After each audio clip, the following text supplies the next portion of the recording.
Hello, everyone. Welcome to my week 2 multimedia discussion board on ethic theories for MPA 580 legal and ethical issues in the public sector.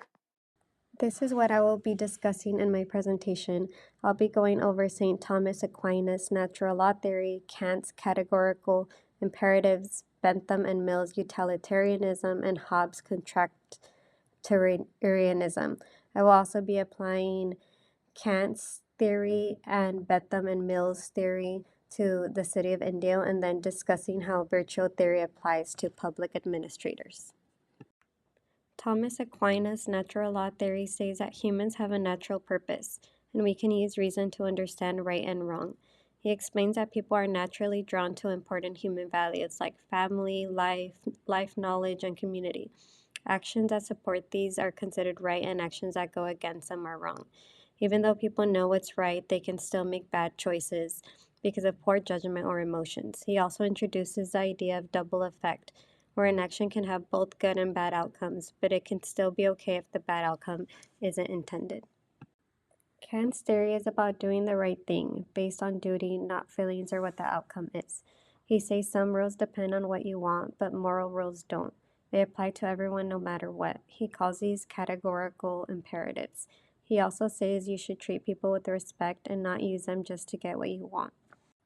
Bentham and Mill's utilitarianism is about judging actions based on the outcome, not the intention.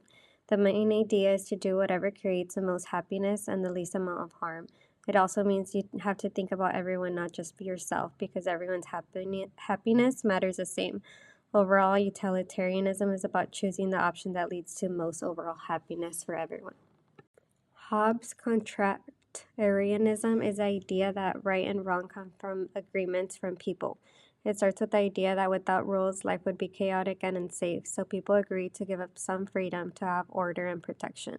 These agreements create rules, and those rules are what we see as right and wrong. It also shows that cooperation is important because things work better when people trust each other and follow the rules. The city of India uses both Kant's theory and utilitarianism when making decisions. Kant focuses on fairness and following rules, so the city should make sure its policies apply equally to everyone, and that all residents are treated with respect. You can see this through city council, where decisions are made through voting. This helps keep things fair because it's not just one person deciding everything, there are multiple electeds representing the community. It also gives residents a voice since they vote for who represents them, and they also could go to city council meetings where they could do public comment, which makes this process more fair and accountable. Kant's idea of respect also shows in how the city creates and enforces policies, making sure everyone is treated fairly and has equal access to services. The city of India uses utilitarianism when making decisions that are meant to benefit the most people. This can be seen in efforts to improve affordable housing, expanding transportation, and supporting local businesses. For example, improving transportation helps more people get to work or to school, and supporting businesses helps create jobs and strengthens our economy.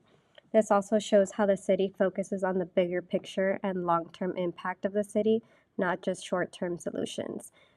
I do believe that virtual theory applies to public administrators because they make decisions every day that affect people, and not everything has a clear rule to follow, so who they are as a person really matters. For example, when it comes to handling information, they need to be honest and responsible, and they have to use good judgment and strong character when making decisions. That helps them treat people fairly and handle situations properly. It also builds trust between the constituent and the public administrator because people expect government workers to do the right thing and act responsibly. At the same time, it can't be the only thing because agencies still need rules to stay consistent.